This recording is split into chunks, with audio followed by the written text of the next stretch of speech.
Olá, meus queridos irmãos, minhas queridas irmãs. Uma grande alegria estarmos juntos mais uma vez no nosso programa Testemunho de Fé. Quero acolher você, aqui é o Padre Paulo Ricardo, e convidá-lo para nos próximos minutos refletir a respeito do Evangelho que a Igreja proclama neste 22º domingo do tempo comum. O Evangelho desse domingo, ele começa a ler outra vez o Evangelho de São Marcos. Você se lembra que por quase um mês nós estivemos lendo o Evangelho de São João. Agora retomamos o nosso caminho normal do ano B, que é a reflexão sobre o Evangelho de São Marcos, e estamos no capítulo 7º. Muito bem. Aqui Jesus está numa controvérsia com os fariseus e com os mestres da lei, os escribas que vieram de Jerusalém. Vamos entender o seguinte, olha só, Jesus começou a pregação dele não lá no centro do poder, em Jerusalém. Jesus começou na sua terra, na terra na qual ele foi criado. Nazaré fica na Galileia e estamos aqui no norte da Terra Santa. Jesus então começa a fazer pregações, realizar milagres, as coisas começam a chamar a atenção, uma multidão se reúne ao redor de Jesus, então é claro que os oficiais, a oficialidade política e religiosa daquela área que estava lá em Jerusalém, começa a ficar incomodado com aquilo, quer investigar e saber quem é Jesus. Eis então que eles, os fariseus e mestres da lei, vão lá a Galileia, onde está Jesus, e começa a notar uma coisa muito estranha sobre esse rabi, Esse rabino, Jesus, esse mestre, esse pregador, que é Jesus, é muito diferente, porque ele não está ensinando do jeito que nós, fariseus e mestres da lei, ensinamos. Lá na época de Jesus, havia inúmeros preceitos, pequenas regras que precisavam ser seguidas, etc, etc. Inclusive São Marcos, que escreve o seu evangelho para gente como nós, ou seja, pessoas que nós não nascemos numa cultura judaica, então a gente não sabe quais são aquelas pequenas leis que os judeus observam. Então, São Marcos vai e explica. Com efeito, os fariseus e todos os judeus só comem depois de lavar bem as mãos, seguindo a tradição recebida dos antigos. Ao voltar da praça, eles não comem sem tomar banho e seguem muitos outros costumes que recebem da tradição, a maneira de lavar copos, jarras e vasilhas de cobre.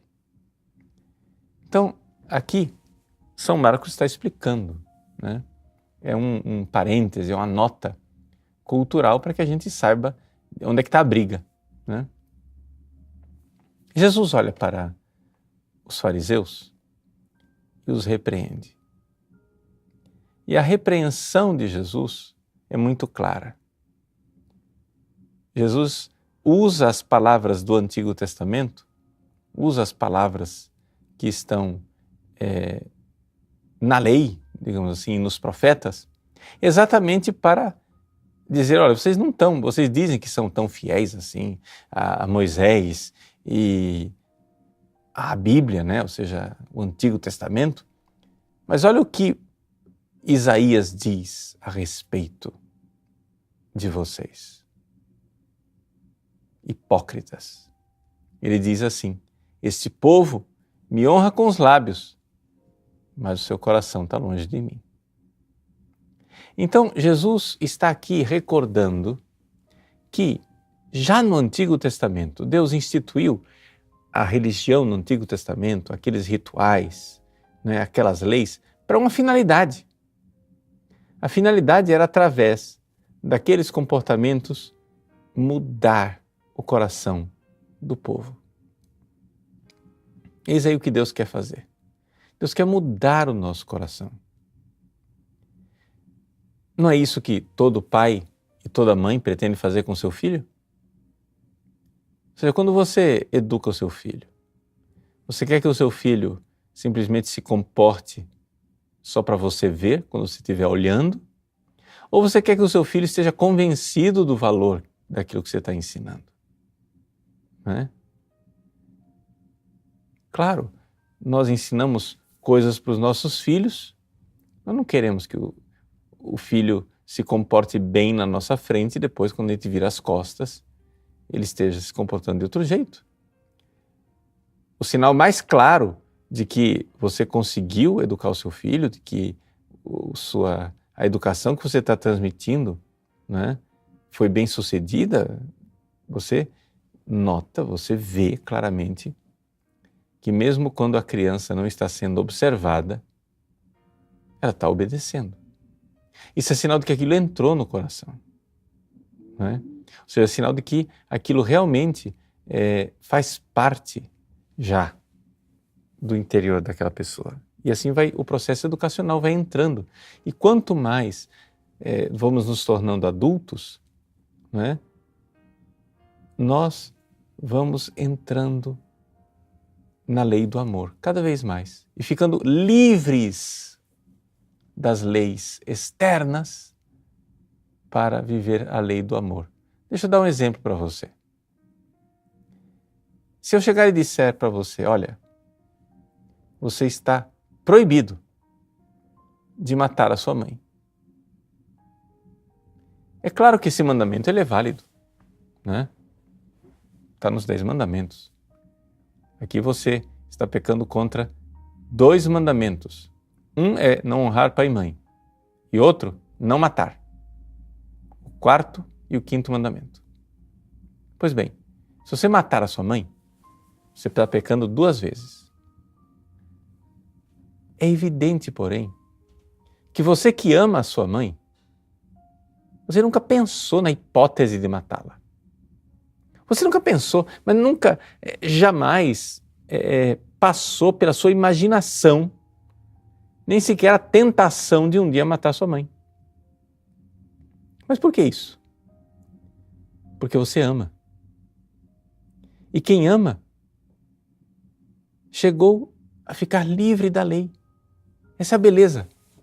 Ou seja, Deus nos dá leis, e essas leis começam, como a gente começa no processo pedagógico de cada criança, Deus começa a nos dar leis externas, mas Ele quer a interiorização dessas leis. Deus quer que vá mudando o coração. É o que Jesus diz, por exemplo, no Sermão da Montanha.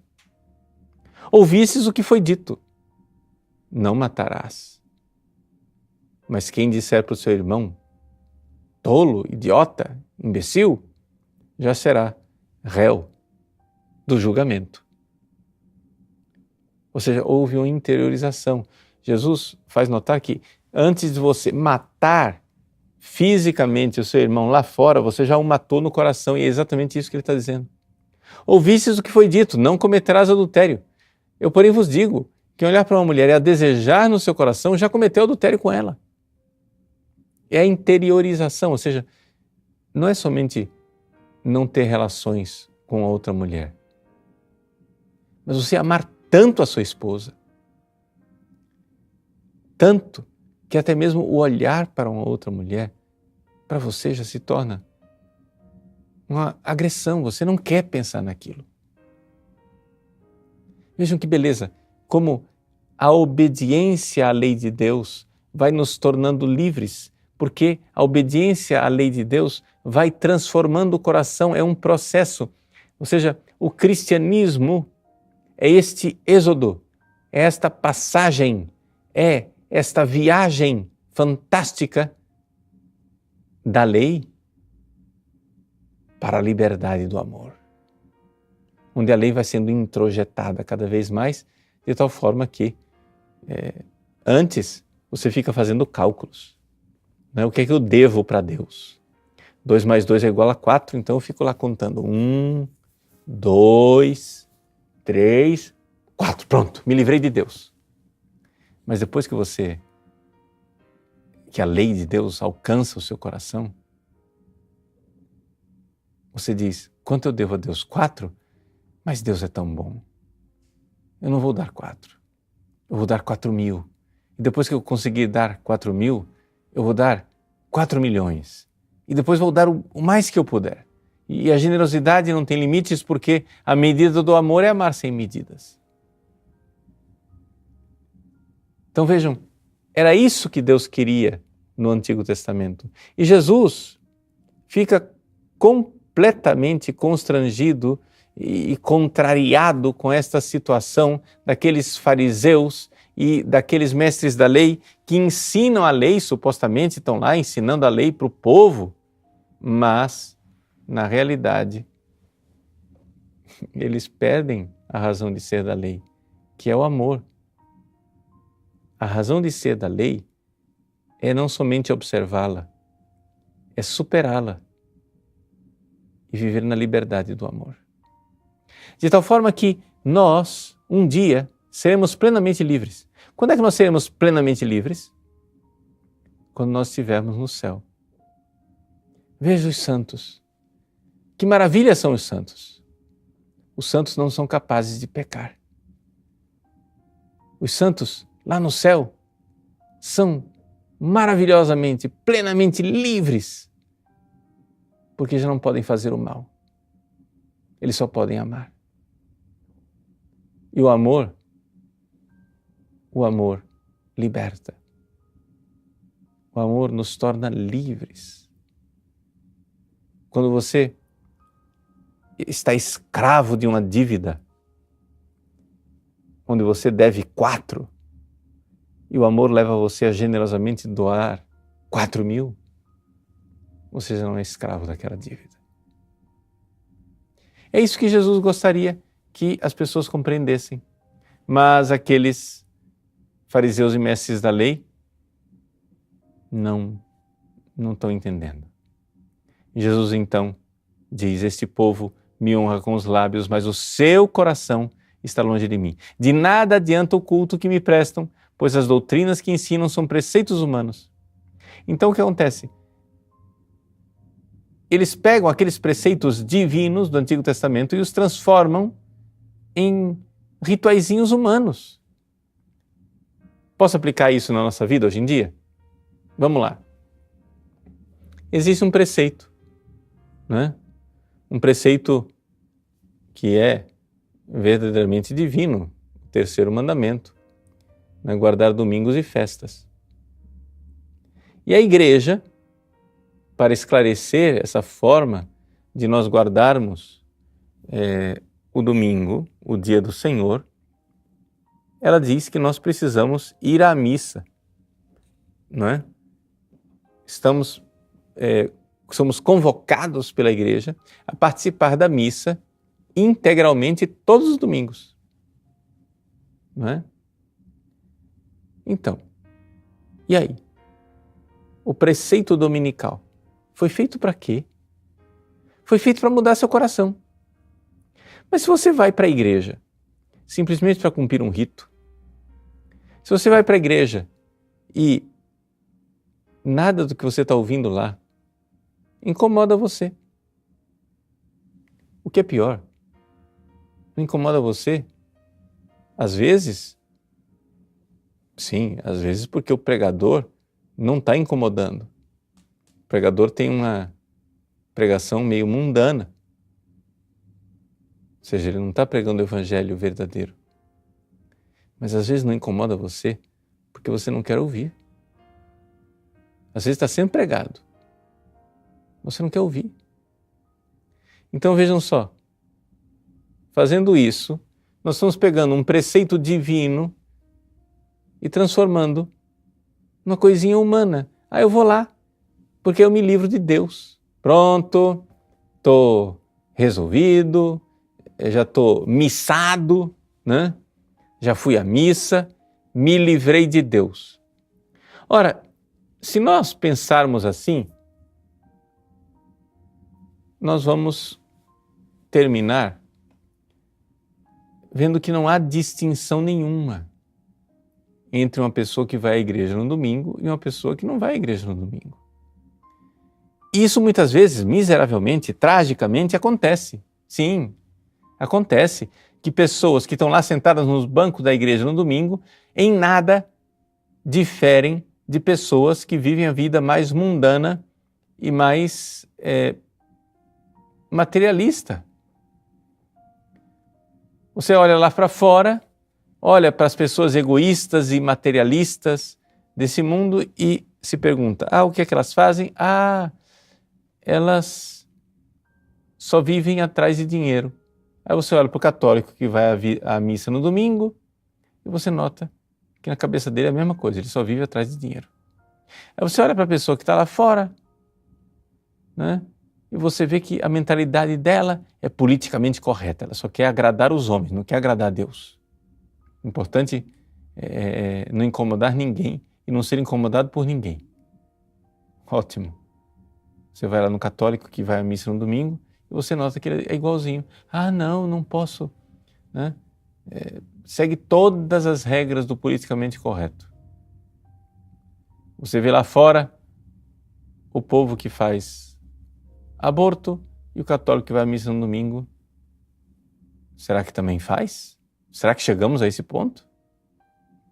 Bom, se não chegamos a esse ponto, existem os abortos menores, né? Microscópicos, da pílula anticoncepcional, da pílula do dia seguinte, do DIU, os dispositivos intrauterinos. E aí o pessoal feliz da vida. Ou seja, o mundo lá fora usa tudo isso, faz vasectomia, laqueadura, e você olha para o católico que vai à missa no domingo e ele faz a mesma coisa. O mundo lá fora tem sexo antes do casamento, aí você vai para o católico que vai à missa no domingo e ele também faz sexo antes do casamento. O mundo lá fora vê pornografia e masturbação, o católico aqui dentro também. O mundo lá fora aceita tranquilamente a desorientação homossexual, o católico aqui dentro também. Pois é. Então, me desculpa, você transformou a lei divina num preceito humano. Deus queria arrancar você do seu egoísmo. Deus quer mudar seu coração, mas você não quer ser mudado. Você não quer ser incomodado. Você vai à igreja para não ser incomodado. Por favor, não fale desses assuntos. O senhor é muito polêmico, Padre Paulo Ricardo. Ou qualquer pregador que seja. Mas, meus queridos, não é questão de polêmica. É questão de amor. Nosso Senhor Jesus Cristo, depois que chamou os fariseus e escribas ali presentes de hipócritas, ele chama a multidão. Como se ele dissesse assim, não, para vocês não vai adiantar pregar, não. Ele só desmascarou. Chamou de hipócritas, disse que esse povo me honra com os lábios e não com o coração. Pronto. Estou vendo que o coração de vocês não muda, já endureceu. Jesus então chama a multidão e prega para ela dizendo, escutai todos e compreendei. O que torna impuro o homem não é o que entra nele vindo de fora, mas o que sai do seu interior, pois é de dentro do homem que saem as más intenções, imoralidades, roubos, assassínios, adultérios, ambições desmedidas, maldades, fraudes, devassidão, inveja, calúnia, orgulho, falta de juízo. Todas estas coisas más saem de dentro e são elas que tornam impuro o homem. Vejam como Jesus toca ali na ferida e prega e diz. Jesus é muito incorreto, politicamente incorreto. Jesus incomoda as pessoas que estão ao seu redor, porque quer que as mudem. Jesus não quer os nossos ritos externos somente. Jesus quer que os nossos ritos e práticas externas sejam ritos que, assimilados, vão mudando o nosso coração, vão nos incomodando por dentro, porque nós fomos feitos para o amor. Então não se trata de um moralismo esmagador, trata-se de outra coisa, trata-se de amor. Quando nós pedimos às pessoas que sejam castas, que sejam honestas, que sejam mansas e não entrem em batalhas físicas, etc. e tal, fazendo mal para os outros, quando nós pedimos para as pessoas que não sejam egoístas, materialistas, etc., nós não estamos sendo moralistas, estamos convidando ao amor e dizendo: você não enxerga? Você não vê? Não vê que é muito melhor se você começar esse processo de transformação e resolver amar? É claro, vai doer, vai incomodar, mas você pode amar. Nós estamos aqui no Brasil, neste domingo, né, tendo o nosso primeiro domingo do mês da Bíblia. O mês de setembro é dedicado à Bíblia. Então, vamos fazer um propósito de, nesse mês de setembro, instalar na nossa vida o hábito de meditar a palavra de Deus, seja diretamente pela Bíblia, seja com livros de meditação que tiram a sua doutrina, os seus ensinamentos da Bíblia. Vamos tomar, né, no nosso coração esse propósito de deixar a palavra de Deus fecundar o nosso coração e transformá-lo. Esta é a religião que agrada a Deus. Esse é o culto que agrada a Deus.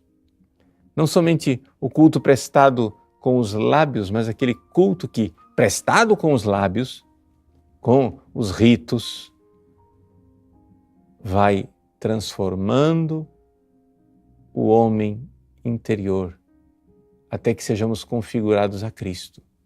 Então nós somos chamados a amar, somos chamados a esta aventura fantástica de amar, mas não com nossas forças, somente, principalmente com a força da graça, porque é Deus quem se antecipa e já está lá no meu coração pedindo o meu amor.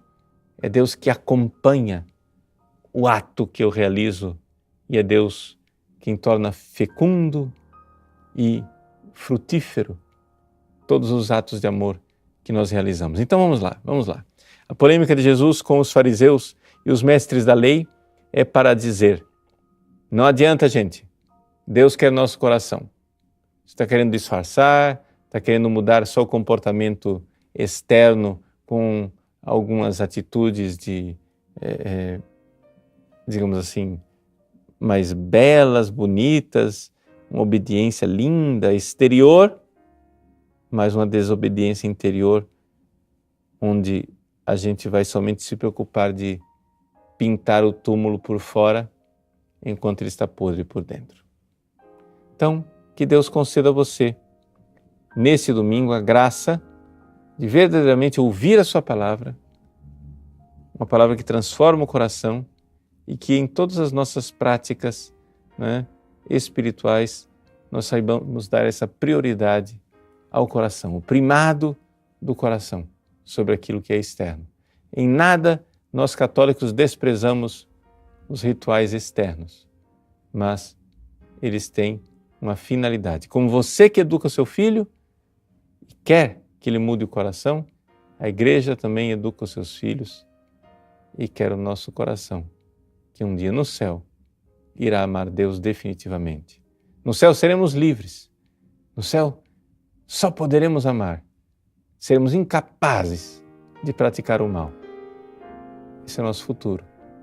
Este é não somente o nosso sonho, é o plano de Deus para nós. Ele quer e Ele pode fazer essa transformação em você.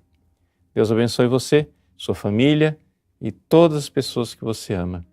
Em nome do Pai, do Filho e do Espírito Santo. Amém.